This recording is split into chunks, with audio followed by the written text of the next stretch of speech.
Bienvenue dans Épopée d'entreprise, le podcast qui vous raconte les sagas qui ont fait et défait le monde des affaires. Aujourd'hui, nous allons parler d'un nom que tout le monde connaît, mais qui résonne comme un avertissement. Kodak. Imaginez une entreprise qui dominait 90% de son marché. Une marque si puissante qu'on ne disait pas prendre une photo, mais vivre un instant Kodak. C'est l'histoire d'un génie autodidacte, George Eastman, qui a mis la photographie dans la poche de chaque humain, avant que son propre empire ne s'effondre sous le poids de sa propre bureaucratie. C'est une épopée de gloire, d'arrogance et de rendez-vous manqués avec le futur. Sortez vos appareils, on rembobine la pellicule.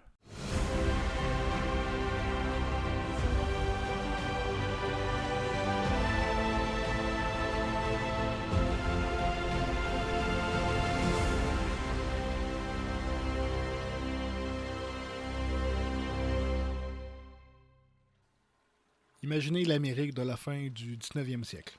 Des usines qui fument, des immigrants qui affluent et une technologie naissante qui promet de tout changer. Au milieu de ça, un gamin de 7 ans perd son père. Sa famille plonge dans la précarité. C'est l'histoire de George Eastman, né le 12 juillet 1854 à Waterville, New York, dans un petit village rural. Son père, George Washington Eastman, dirigeait une école de commerce modeste. Sa mère, Maria Kilbourne, vient d'une famille d'agriculteurs. Quand son père meurt en 1862, la famille déménage à Rochester, où sa mère gère une pension de famille pour survivre. George comprend vite que personne ne l'aidera. Il quitte l'école à seulement 14 ans, il commence tout en bas de l'échelle. Messager dans une compagnie d'assurance, son salaire, 3 $ par semaine. Mais George est travailleur. À 19 ans, en 1873, il entre à la Rochester Saving Bank, comme commis. C'est là qu'il forge sa discipline. Il devient un expert en comptabilité, sa rigueur paie. Grimpe les échelons et finit par toucher 15 $ par semaine. Pour l'époque, c'est une somme décente. Il ne dépense pas tout. Il économise. Il commence même à investir dans l'immobilier local. Sa vie semble tracée dans la finance, jusqu'à ce fameux jour de 1877. George a 23 ans. Il prévoit un voyage aux Antilles pour documenter des terres à vendre. Pour cela, il achète un équipement photo. Et là, c'est le choc. C'est la frustration totale. Ce qu'on appelle la photographie à l'époque, ce sont les wet plates. Les plaques humides. C'est lourd, c'est fragile, c'est toxique. Et surtout, il faut développer la photo immédiatement après l'avoir prise. Imaginez le calvaire pour un voyageur. Pour Eastman, c'est simple. Personne ne prendra de photos tant que ce sera aussi compliqué. Il ne partira jamais aux Antilles. À la place, il devient autodidacte. Il se plonge corps et âme dans les revues britanniques sur la chimie photographique, pendant que Rochester dort, lui, il expérimente des nuits entières dans la cuisine de sa mère. Il mélange les émulsions à base de gélatine. En 1878, après des efforts acharnés, il perfectionne les plaques sèches, les dry plates. On peut enfin les préparer à l'avance et les développer plus tard. À 25 ans, en 1879, il franchit une étape cruciale. Il brevette une machine pour enduire uniformément ses plaquettes. Il passe de l'artisanat à l'industrie. Un an plus tard, à 26 ans, il quitte son emploi stable à la banque pour lancer sa production. En janvier 1881, c'est le grand tournant. George s'associe avec Henry A. Strong, un ami de la famille. Strong est plus vieux de 16 ans. C'est un homme d'expérience qui fabrique des fouets pour les caliches. Le capital de départ, 3 000 $.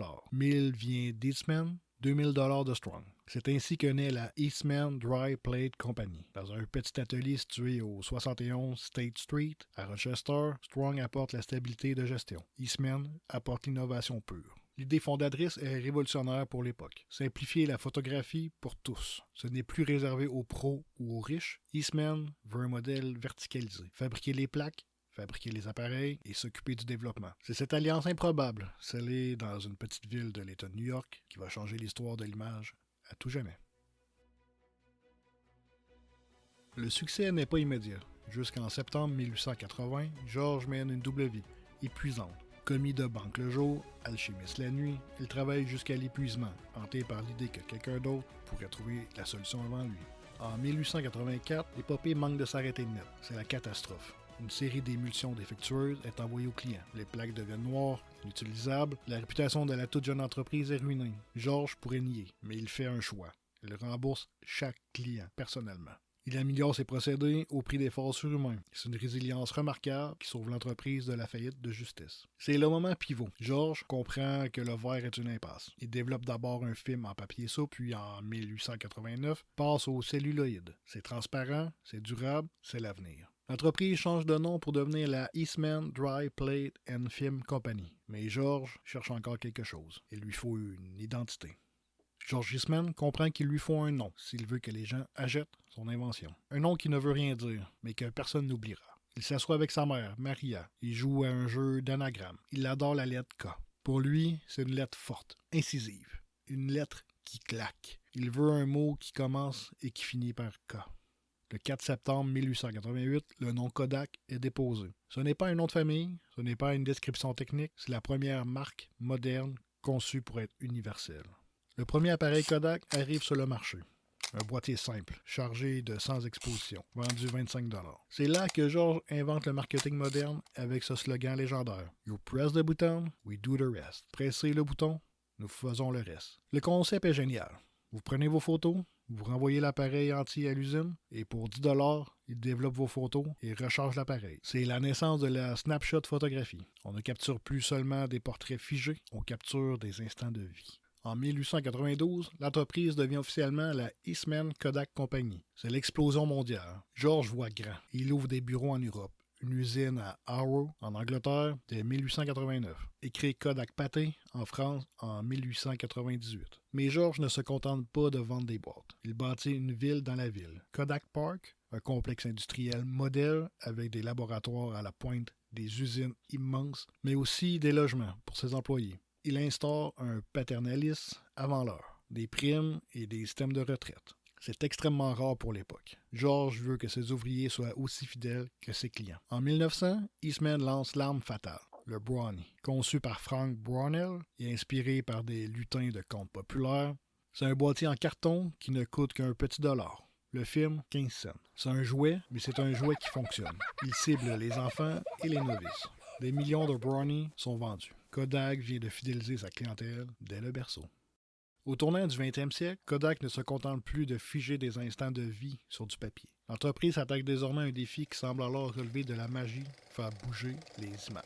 À cette époque, le cinéma n'est encore qu'une curiosité technique. On parle d'images tremblantes, projetées dans des foires bruyantes ou des salons improvisés. Mais pour George Eastman, une chose est claire. Pour que cet art survive, il lui faut une colonne vertébrale, un support fiable, standardisé et produit à une échelle industrielle. Et ce support, Kodak l'a déjà entre les mains. Tout commence par une poignée de main entre géants. Dès 1891, Eastman fournit ses premiers films en celluloïd à un certain Thomas Edison pour son kinétographe. Ensemble, ils vont fixer les règles du jeu. Edison découpe les larges bandes de film Kodak en rubans de 35 mm et y perce 4 perforations par image. En 1909, ce format devient le standard mondial. Le cinéma sort enfin des laboratoires pour entrer dans la culture populaire. Mais Kodak ne s'arrête pas là. À l'époque, les salles de cinéma sont de véritables poudrières. Le nitrate de cellulose est si inflammable que les incendies sont fréquents. Vers 1910, Kodak introduit le film Safety en acétate. C'est une révolution vitale. En sécurisant les salles, Kodak devient le fournisseur indispensable,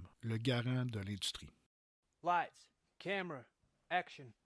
Désormais, le cinéma se construit sur du Kodak. Les premiers studios émergent à New York, puis migrent vers l'ouest en Californie, là où la lumière est généreuse. Ce qui deviendra Hollywood commence à tourner en Kodak. C'est le rôle secret de l'entreprise. Elle ne produit pas les films, elle les rend possibles. Elle est le fournisseur silencieux, invisible à l'écran, mais présent derrière chaque chef-d'œuvre de l'époque muette. Mais fidèle à sa philosophie de 1888, Eastman veut que tout le monde puisse jouer au réalisateur. En 1923, il lance le format 16 mm et le célèbre Ciné Kodak. Pour la première fois, le cinéma n'est plus réservé aux magnats de Californie. Les familles, les enseignants, les explorateurs peuvent désormais filmer leur propre réalité. Kodak ne capture plus seulement des souvenirs fixes, il permet à l'humanité de raconter ses histoires en mouvement. À ce stade, Kodak n'est plus qu'une simple marque de photographie. C'est devenu une infrastructure culturelle mondiale. Un pilier invisible sur lequel repose toute la mémoire visuelle du 20e siècle. Des sourires d'enfants au drame de la guerre, du divertissement à l'histoire, Kodak ne capture plus des images, il capture l'histoire en marche. Nous sommes en 1913. À Rochester, celle qu'on appelle déjà Kodak City, l'empire de George Eastman règne sans partage. 80% du marché américain est dans sa main. Films, appareils, produits chimiques, tout sort de la forteresse de Kodak Park. George Eastman est au sommet. Il est le titan du capitalisme américain, innovateur, philanthrope, patron paternaliste. Mais vous le savez, dans l'histoire des épopées, un pouvoir aussi absolu finit toujours par attirer les foudres du destin. Et ce destin porte un nom, le département de la justice. Aux États-Unis, c'est l'ère des Trustbusters. Les présidents Roosevelt et Wilson ont déclaré la guerre au monopole qui étouffe l'Amérique. La Standard Oil de Rockefeller est tombée en 1911. Aujourd'hui, le viseur se braque sur Kodak. Le procès United States versus Eastman Kodak Company s'ouvre. Les accusations sont graves. Qu'est-ce qu'on reproche exactement au génie de Rochester? D'abord, un chantage aux revendeurs. Kodak oblige les 50 000 détaillants du pays à ne vendre que du Kodak. Si vous mettez un film concurrent en vitrine, Kodak vous retire votre licence. C'est simple, c'est radical. On lui reproche aussi ses acquisitions agressives. Entre 1895 et 1910, Eastman a racheté des dizaines de concurrents. Pourquoi? Pour intégrer leur techno, certes, mais surtout pour éliminer la compétition. Ici, un rival survit, Kodak baisse ses prix de manière prédatrice pour l'écraser, avant de les remonter une fois le terrain nettoyé. George est dans la cinquantaine. Il doit monter à la barre. Il défend son œuvre avec le calme d'un banquier. Notre domination vient de l'innovation, pas de l'illégalité. Nos brevets protègent nos inventions. Le procès dure 2 ans. 2 ans de documents internes brandis, de témoignages de concurrents furieux. En 1915, le coup près tombe. Kodak est coupable. Mais attention, le géant ne s'effondre pas. Le juge ordonne des sanctions, mais pas le démantèlement total. Kodak doit vendre certaines usines et ouvrir une partie de ses brevets. Sa part de marché chute légèrement à 75%. George Eastman accepte le verdict. Et en fin stratège, il intensifie sa philanthropie et il redonne des millions pour redorer son blason.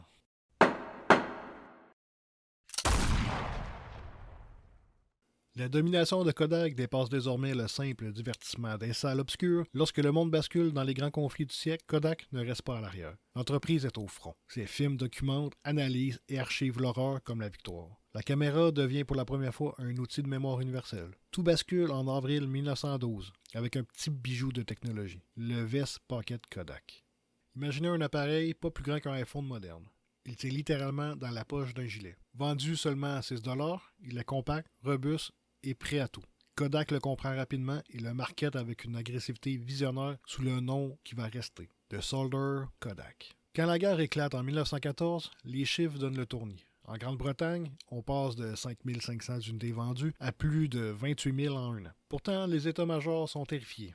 Ils interdisent les appareils photo par peur de fuite d'informations, mais rien n'arrête les soldats. Ils cachent leur appareil sous leur uniforme et les achètent en secret. Des millions d'Américains, de Français et de Britanniques emportent leur Kodak dans l'enfer des tranchées.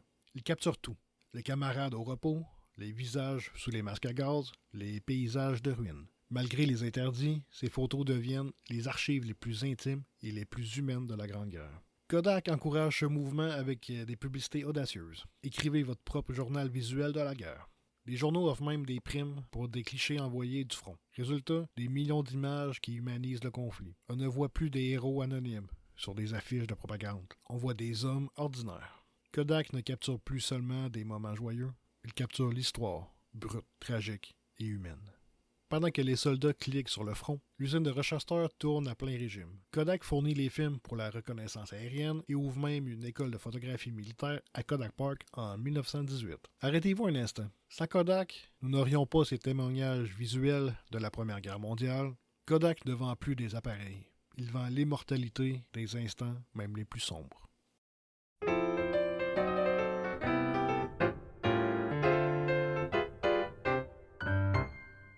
Nous sommes en 1928. Le monde est en pleine effervescence. Et George Eastman s'apprête à offrir à l'humanité son plus beau cadeau, la couleur. Kodak lance le Kodacolor. Ce n'est pas encore la perfection, les teintes sont pastel et il faut des filtres spéciaux, mais pour la première fois, le cinéma amateur n'est plus en noir et blanc. Imaginez la scène. Nous sommes le 13 juillet 1928, dans le jardin de la magnifique demeure de George Eastman à Rochester. C'était le lendemain de son 74e anniversaire. Thomas Edison est là, parmi les invités de prestige. Eastman, lui-même, saisit son ciné Kodak et filme ses convives. C'est un moment historique. Le pionnier de la photographie capture le pionnier de l'électricité, dans les teintes naissantes d'un monde nouveau. À ce moment-là, la domination de Kodak est totale. Eastman, en patriarche généreux, multiplie les dons. Il donne des millions pour le MIT et pour l'Université de Rochester. Mais en octobre 1929, le rêve américain se brise. Le jeudi noir, puis suivi du mardi noir. La bourse s'effondre. Les fortunes s'évaporent en quelques heures, la Grande Dépression commence, et elle ne va épargner personne. Chez Kodak, c'est le choc. Le cœur du business, ce sont les produits de loisirs. Et quand les familles n'ont plus d'argent pour manger, elles n'en ont plus pour acheter des appareils Kodak ou des pellicules de vacances. Les ventes s'effondrent. La pression sur les 10 000 employés de Rochester devient insupportable. C'est ici que George Eastman montre sa véritable stature. Alors que les géants comme Ford ou General Motors licencient en masse, Eastman refuse de sacrifier ses ouvriers. Il dit cette phrase légendaire: « Couper les salaires serait comme couper les racines d'un arbre. » Au lieu de paniquer, Kodak pivote. Si le public n'achète plus d'appareils, Hollywood, lui, continue de tourner pour faire oublier la misère aux gens. La radiographie médicale, elle, reste essentielle. Kodak se concentre sur ses segments professionnels pour éponger les pertes du grand public. George utilise ses propres réserves pour stabiliser l'économie de Kodak City. Grâce à une gestion prudente pendant les années folles, Kodak traverse la tempête sans dette massive. En 1931, l'usine de Rochester est toujours debout. Elle est devenue un symbole de résistance, un endroit où les chimistes continuent d'innover pendant que le monde s'écroule. Kodak a survécu au plus grand crash de l'histoire. Mais alors que l'entreprise semble avoir gagné son combat contre la crise économique, George s'apprête à livrer son ultime combat personnel. Un combat qu'il sait cette fois perdu d'avance.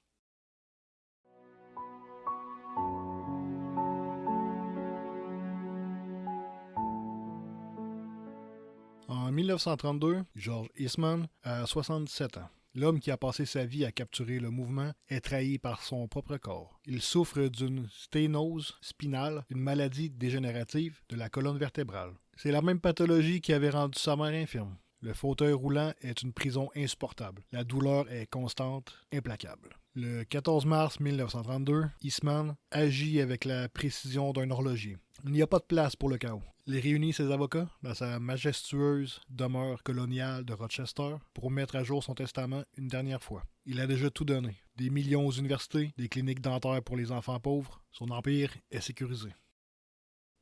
Une fois les avocats partis, il demande à ses employés de le laisser seul. Il monte dans sa chambre, il s'assoit, prend une feuille et rédige une note qui restera gravée dans l'histoire. To my friends, my work is done. Why wait? GE. À mes amis, mon travail est accompli. Pourquoi attendre? Ce jour-là, George met un point final à sa propre histoire. Le choc est planétaire. Rochester pleure son père. Des milliers de personnes se pressent pour rendre un dernier hommage à celui qui a tout changé. Selon ses vœux, la cérémonie est simple. Ses cendres sont dispersées sur le terrain de Kodak Park, au milieu de ses usines qu'il a tant aimées. C'est une ironie tragique. L'homme qui a offert à l'humanité la capacité de rendre la vie immortelle a choisi de mettre fin à la sienne. Célibataire, sans enfant, George voyait son œuvre comme sa seule véritable descendance. Il part avec le sentiment du devoir accompli, refusant de voir son esprit brillant s'éteindre dans un corps brisé. Sans le fondateur à la barre, Kodak entre dans une nouvelle ère. Une ère où la vision va peu à peu céder place à la gestion, où l'audace va s'effacer derrière la certitude d'être devenue indispensable.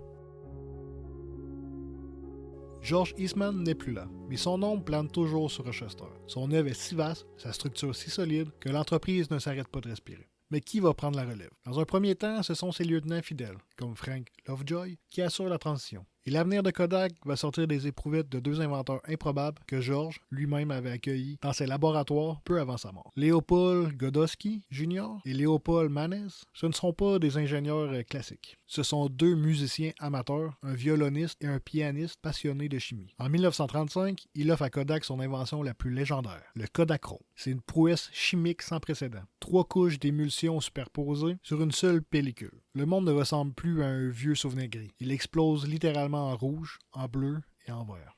Le Kodachrome devient l'œil du siècle. C'est le film du National Geographic, des expéditions au bout de la Terre, des paysages grandioses de l'Amérique. Puis, en 1941, c'est Thomas Hargrave qui prend les rênes de l'Empire. Sous sa direction, Kodak va transformer cette invention géniale en une machine à cache imbattable.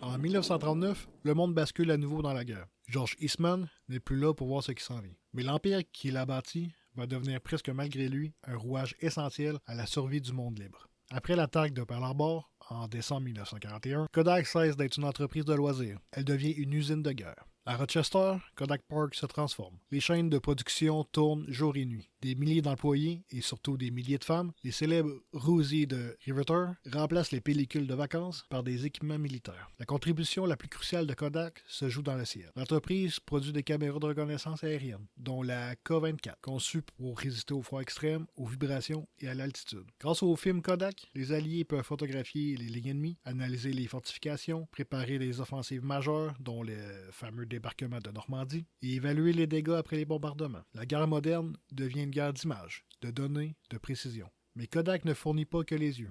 L'entreprise met aussi son expertise chimique au service de l'effort de guerre. Elle produit des explosifs, dont le RDX, et participe au développement de matériel militaire expérimental. Plus discret encore, la filiale clé, Tennessee Eastman, joue un rôle dans le projet Manhattan, en contribuant à la purification de matériaux utilisés dans le programme nucléaire américain. Kodak, sans jamais fabriquer d'armes directement, devient un acteur central de l'infrastructure scientifique et industrielle de la guerre. Et pendant que le monde se bat, Kodak pense aussi à ceux qui attendent. L'entreprise développe le V-Mail, un système ingénieux où les lettres de soldats sont microfilmées sur du 16 mm, transportées par avion, puis réimprimées à destination. Des millions de messages traversent ainsi l'Atlantique. Kodak devient le lien invisible entre le front et la maison, un fil fragile mais vital. Mais l'histoire n'est jamais parfaitement nette. Kodak est une multinationale. Si ses usines américaines tournent à plein régime pour les Alliés, certaines de ses filiales européennes, notamment en Allemagne, sont confisquées par le régime nazi et intégrées à l'économie de guerre. Une réalité inconfortable, mais une dualité qui rappelle que, dans un monde en guerre, même les empires industriels perdent parfois le contrôle de leur propre image.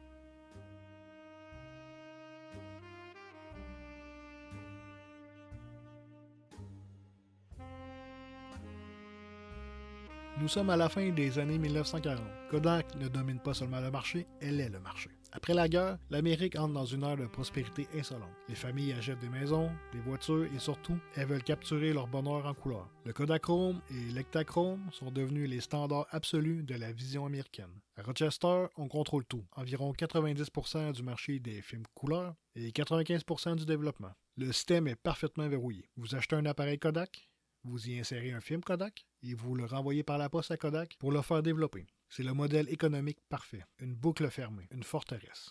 Mais ce pouvoir absolu finit par inquiéter. Le 15 avril 1948, le département de la justice américaine brise le rêve. Il dépose une plainte historique contre l'Eastman Kodak Company. L'accusation, monopole illégal. Qu'est-ce qu'on reproche exactement à la Grande Jaune? D'abord, le bundling obligatoire. Kodak vend ses films avec le prix du développement inclus. Vous n'avez pas le choix. Ensuite, le verrouillage technique. Le Kodachrome est si complexe que seul Kodak possède les machines pour le traiter. Enfin, les contrats d'exclusivité avec les revendeurs qui étouffent la concurrence comme Amsco ou Agfa. Le procureur est formel. Kodak contrôle l'appareil, le film et la chimie. Il n'y a plus de place pour la liberté. Le procès dure 6 ans, un record. Des milliers de mémos internes sont examinés à la loupe. Thomas Hargrave, le PDG, monte à la barre. Il ne se voit pas comme un tyran, mais comme un garant de la qualité. Sa défense reste célèbre. Nous n'avons pas créé un monopole, nous avons créé un standard. Mais le 24 décembre 1954, le verdict tombe. Kodak est coupable. Pour éviter un démantèlement pur et simple, l'entreprise signe un décret de consentement historique. Les sanctions sont lourdes. Kodak doit désormais vendre ses films et ses services de développement séparément. Plus grave encore pour la firme, elle doit divulguer ses secrets chimiques à ses concurrents pour qu'ils puissent eux aussi traiter les films couleur. C'est un tournant invisible mais fatal. En gagnant ce procès, le gouvernement a forcé Kodak à ouvrir les portes de sa forteresse. C'est à partir de cette année, 1954, que des concurrents comme Fuji commencent à étudier sérieusement la chimie de Rochester. Mais il y a une conséquence plus subtile. Traumatisé par la justice, Kodak devient une entreprise d'avocats et de procédures. Chaque décision doit désormais passer par des comités juridiques infinis pour éviter un nouveau procès. L'audace d'Eastman meurt un peu plus chaque jour, sous le poids de la paperasse. Kodak reste un géant, oui, mais un géant qui commence à avoir peur de sa propre ombre.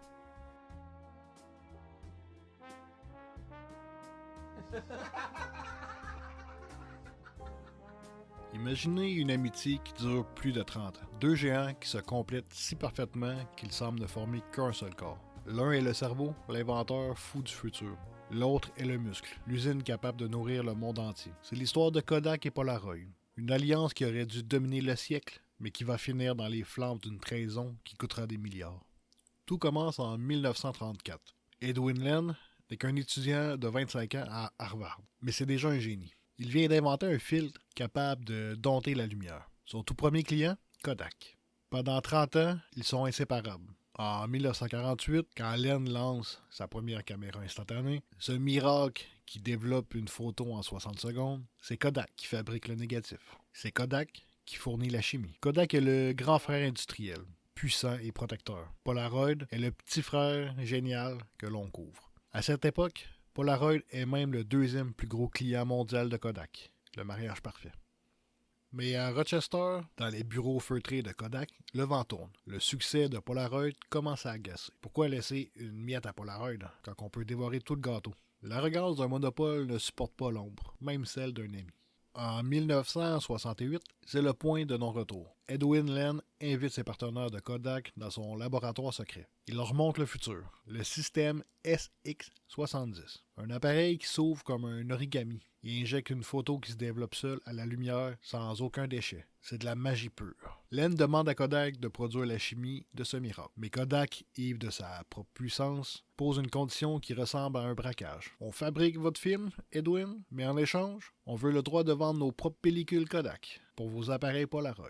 Pour Edwin, c'est un choc électrique. C'est une déclaration de guerre. Il refuse. Il ne peut pas laisser Kodak vampiriser son invention. La réponse de Kodak est brutale, comme un couperet qui tombe. En avril 1969, Kodak rompt 20 ans d'amitié. Elle coupe les fournitures, augmente les prix et annonce officiellement qu'elle va lancer sa propre ligne d'appareils instantanés. Elle va copier son allié. À Rochester, on sable le champagne. On pense avoir gagné. Mais ce que Kodak ignore, c'est qu'en trahissant Polaroid, elle vient de réveiller un dragon. Len n'a plus rien à perdre. Il va passer les 20 prochaines années de sa vie à traquer Kodak, devant les tribunaux jusqu'à l'asphyxie. Et le plus tragique dans tout ça, Kodak est tellement occupé à poignarder Polaroid qu'elle ne voit pas qu'à quelques couloirs de là, dans ses propres laboratoires, un jeune ingénieur nommé Steve Sanson travaille sur un grille-pain bleu qui rendra bientôt l'instantané obsolète. L'Empire se bat pour le passé et il vient de se faire un ennemi mortel. En décembre 1975, dans un recoin sombre de Kodak Park, un ingénieur de 25 ans, Steve Sasson, vient de donner naissance à un monstre de 3,6 kg. Ce n'est pas beau, c'est un emballage de circuits, de lentilles de caméra Super 8 et de fils apparents. Le tout logé dans un boîtier qui ressemble à un gros grille-pain. Mais ce grille-pain fait quelque chose de miraculeux. Il transforme la lumière en chiffres. La première photo, celle de Joyce Coquès, une technicienne du labo. Elle sourit, l'image met 23 secondes à s'enregistrer sur une cassette audio. Elle est en noir et blanc, granuleuse, avec une résolution de 0,01 mégapixels. Mais elle s'affiche sur un téléviseur, sans film, sans papier, sans chimie. Sasson est euphorique. Il court vers ses supérieurs. Il pense qu'il vient de sauver Kodak. Mais en fait, il ne sait pas encore qu'il vient de signer son arrêt de mort. Chez Kodak, en 1975, le génie individuel n'existe plus. Il a été remplacé par le processus. Pour que l'invention de Sasson atteigne le bureau du PDG, Walter Fallon, elle doit franchir 17 paliers de décision. 17 niveaux de comité, de sous-comité et de vice-président. Imaginez la scène. Sasson entre dans une salle de réunion climatisée, son grille-pain bleu sous le bras. Autour de lui, des hommes en costume gris qui ne voient pas un appareil photo, ils voient une menace. « C'est mignon, Steve! Mais les clients veulent toujours des tirages papier. Personne ne voudra jamais regarder ces photos sur une télévision. Et puis, pourquoi on tuerait la poule aux œufs d'or? La poule aux œufs d'or. C'est le mot qui est lâché. La chimie rapporte des marges de 90%. Le numérique, c'est le saut dans l'inconnu. Le verdict tombe, sec, comme une guillotine. Classé confidentiel. On ne lui dit pas que c'est nul. On lui dit de se taire. On range le prototype dans un placard. Et on la ferme à clé. Et on espère que le monde arrêtera de tourner.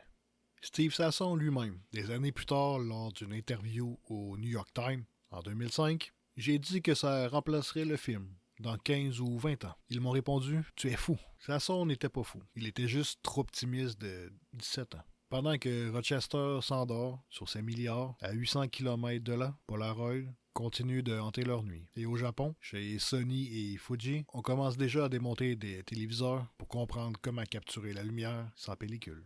C'est le moment le plus douloureux de notre saga. Kodak avait le futur entre les mains. Ils l'ont regardé, ils ont calculé le profit du prochain trimestre, ils l'ont laissé tomber. Ils ont choisi de protéger du passé au lieu d'inventer demain. En 2009, Barack Obama remettra à Steve Sanson la National Medal of Technology. Mais ce jour-là, à Rochester, il ne restait plus personne pour applaudir. Le géant était déjà à genoux.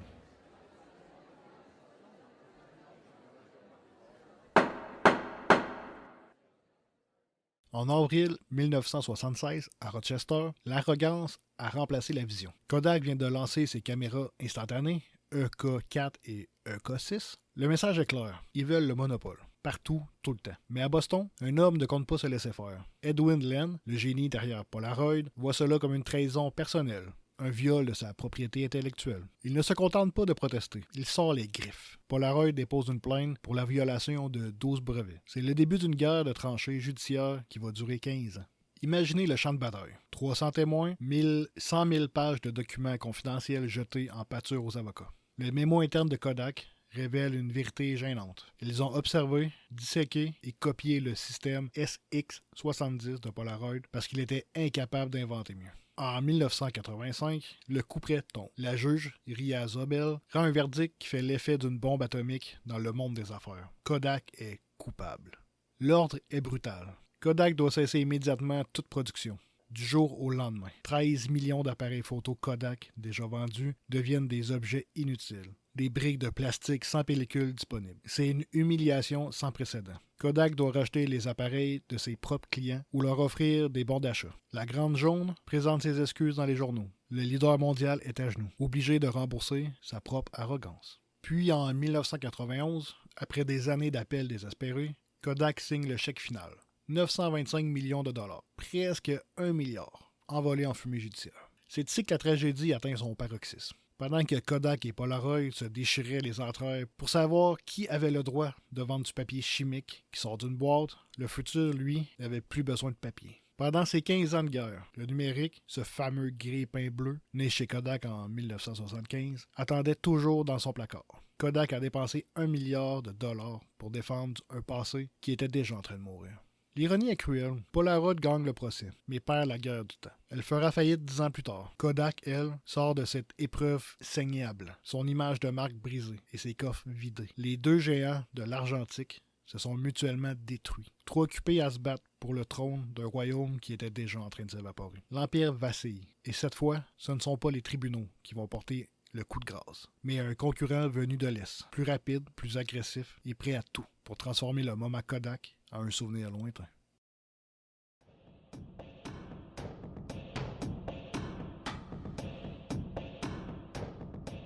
Pour comprendre la chute, il faut se rappeler ce qu'était Kodak à son apogée. Imaginez Kodak Park à Rochester, une ville dans la ville. Plus de 160 bâtiments, des dizaines de milliers d'employés qui travaillent jour et nuit. On parle de 60 000 employés seulement à Kodak Park, à Rochester, et environ 145 000 dans le monde entier. Ils avaient leur propre centrale électrique et leurs propres pompiers. À l'époque, si vous travailliez là, vous étiez un aristocrate de l'industrie. C'était le symbole de la puissance américaine, inattaquable et immortel.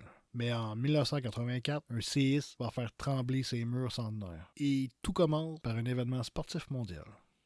Nous sommes aux Jeux olympiques de Los Angeles en 1984.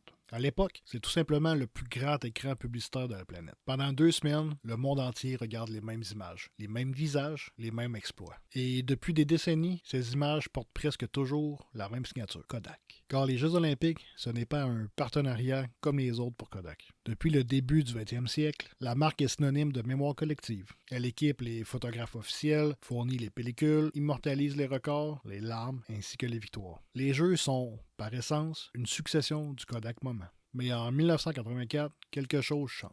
L'arrogance s'installe et, convaincus que leur domination est éternelle, les dirigeants de Kodak refusent de payer le prix demandé pour le sponsoring officiel. Ils estiment que personne n'osera prendre leur place. Mais ils se sont trompés. Pour la première fois, Kodak n'est pas le partenaire principal des Jeux. Il se vide immédiatement occupé par un concurrent japonais affamé, Fujifilm. Le choc est brutal. Pendant que les athlètes courent, sautent et gagnent l'or, ce sont des pellicules Fuji capture les images diffusées partout sur la planète. Dans l'esprit du public, une image s'imprime, lentement mais sûrement. Kodak n'est plus indispensable. Ce n'est pas qu'un revers marketing, c'est une cassure symbolique. Un vice-président marketing de chez Kodak regarde la cérémonie d'ouverture à la télévision. En voyant le verre de Fuji, il lâche sa bière et murmure « C'est fini, on vient de perdre la guerre ». Fuji ne vend pas juste du film. Ils vendent le même rêve 40% moins cher. Kodak réagit comme un vieux boxeur fatigué. Il baisse ses prix, sacrifie ses marges et voit ses profits s'évaporer. Pendant ce temps, dans les bureaux de la direction, c'est la panique. On essaie enfin de rattraper ce numérique qu'on a enterré en 1975. Mais Kodak ne sait plus innover. Elle sait seulement acheter. Elle dépense 5 milliards de dollars dans des projets mornés. Le photo-CD, que personne ne veut, l'Advantix, un hybride monstrueux entre le film et le numérique, qui coûte 1 milliard et ne convainc personne. En 1993, Kodak appelle un sauveur de l'extérieur, George M.C. Fisher. C'est un ancien PDG de Motorola qui prend les commandes. Réputé pour sa rigueur et sa vision technologique, on attend de lui qu'il modernise Kodak et qu'il la fasse entrer dans l'ère numérique. Mais Fisher tranche dans le vif. Il vend 14 divisions non liées au film, licencie près de 59 000 employés, soit environ 40% des effectifs, et injecte plus de 5 milliards de dollars dans le numérique. Sur le papier, la stratégie est radicale. Dans les faits, les résultats déçoivent. Les revenus stagnent, les pertes s'accumulent et le cours de l'action, après un bref sursaut, retombe rapidement. En 1999, Fisher quitte Kodak plus tôt que prévu. L'entreprise est affaiblie et le virage numérique, lui, toujours incertain. George M.C. Fisher, lui, en revanche, repart avec un parachute doré, estimé à 95 millions de dollars. Puis les dirigeants se succèdent chez Kodak, comme des capitaines sur un navire qui prend l'eau, décisions lourdes, sacrifices humains massifs, mais aucune vision capable de stopper l'inondation. Kodak Park, autrefois une ville vibrante, devient un cimetière de béton. Les 17 niveaux hiérarchiques sont toujours là, mais ils ne servent plus qu'à valider des plans de licenciement. La bureaucratie a fini par dévorer l'innovation. Kodak a eu l'invention du siècle entre les mains, mais elle a préféré protéger ses dividendes jusqu'au dernier souffle. Fuji a pris le film, Canon et Sony ont pris le numérique, et Kodak, lui, a pris la poussière. L'Empire ne vacille plus. Elle s'effondre dans un silence assourdissant.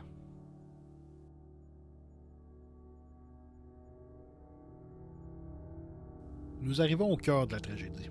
Au début des années 2000, Kodak est encore un géant. Un colosse aux pieds d'argent, l'entreprise pèse près de 14 milliards de dollars, elle fait vivre encore 79 000 familles, et pour le monde entier, prendre une photo, c'est encore faire un Kodak. Mais sous cette façade rassurante, une vérité dévastatrice ronge les fondations. Le film argentique, pilier d'un siècle de profit, est en train de mourir, et cette fois, il n'y aura pas de miracle. En janvier 2000, Daniel A. Karp prend les commandes. C'est l'anti-révolutionnaire. Un homme de l'intérieur, fils d'un employé Kodak, présent dans l'entreprise depuis plus de 30 ans. Il connaît chaque étage, chaque comité, chaque règle non écrite. Son instinct, protéger Kodak de l'extérieur. Il annonce alors une promesse ambitieuse. Kodak sera totalement numérique d'ici 5 ans. Mais la réalité ne se plie pas au discours du conseil d'administration. L'an 2000 marque le sommet absolu du film argentique. 1 milliard de pellicules vendues dans le monde. Puis, la montagne s'effondre. En 2004, c'est 700 millions. Puis en 2009, moins de 100 millions. Pendant que Canon,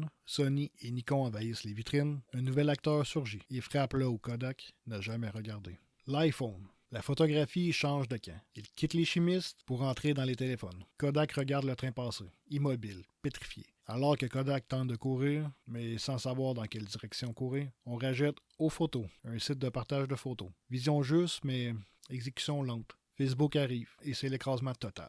On lance Easy Share. Des millions d'appareils vendus, des marges inexistantes, on mise des milliards sur les imprimantes. En copiant le modèle HP, vendre l'appareil à perte, se rattraper sur l'encre. Mais Kodak n'a ni les brevets, ni la logistique, ni la discipline industrielle de HP. Résultat, 2,6 milliards de pertes. Chaque initiative ressemble à un pansement posé sur une artère sectionnée. En 2005, le conseil appelle un sauveur de l'extérieur. Antonio Pérez. Il vient de HP, un homme du hardware. Des marges, des restructurations brutales, son mandat est clair. Faire de Kodak une machine industrielle rentable. Coûte que coûte. Il coupe sans hésiter. En 2004 et 2009, 28 000 postes sont supprimés. En 2008, on arrête le Kodachrome. Ce n'est pas un produit, c'est un symbole que l'on arrête. En 2011, Kodak emprunte 800 millions de dollars à 18% d'intérêt, comme un joueur qui mise sa montre pour rester à la table. Ce n'est plus de la stratégie, c'est de la survie à crédit. La dette explose jusqu'à 7 milliards de dollars et en bourse, l'action tombe sous le dollar. Puis, le coup près. Le 19 janvier 2012, Eastman Kodak Company se déclare en faillite. Le colosse s'écroule. Pour ne pas disparaître complètement, Kodak vend son héritage. Plus de 1000 brevets, ses secrets les plus précieux, à Apple, Google et Microsoft. C'est la fin d'un empire de plus de 130 ans. Un empire qui a mis une caméra entre les mains du monde entier, qui a capturé la Lune, les guerres, les mariages, les étés. Kodak ne s'est pas effondrée par manque de génie. Elle s'est effondrée parce qu'elle était trop grosse pour bouger. Par inertie, par peur de tuer son passé pour inventer son futur, par arrogance tranquille d'un roi persuadé que le soleil ne se couchera jamais sur son empire.